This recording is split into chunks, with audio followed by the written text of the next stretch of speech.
Hi friends, welcome to the ఆహా kitchen. ఈరోజు మనం స్టీమ్ దోశ విత్ కొబ్బరి చట్నీ ఎలా ప్రిపేర్ చేసుకోవాలో చూద్దాం. కొబ్బరి చట్నీకి కావాల్సిన ingredients onion and curry leaves and కొత్తిమీర, గ్రీన్ చిల్లీ అండ్ కోకోనట్,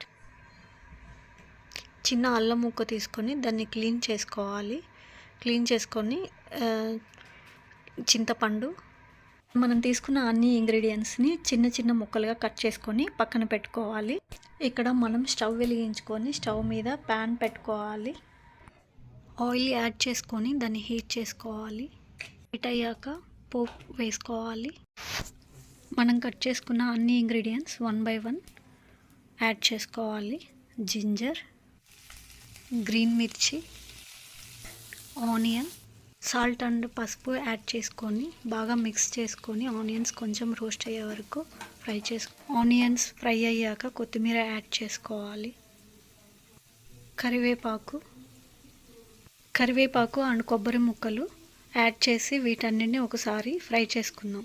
ఇలా ఫ్రై చేసుకున్న అన్నిటిని మిక్సీ జార్లోకి ట్రాన్స్ఫర్ చేసుకొని దాన్ని గ్రైండ్ ఇప్పుడు సెట్ దోశ ఎలా ప్రిపేర్ చేసుకోవాలో చూద్దాం.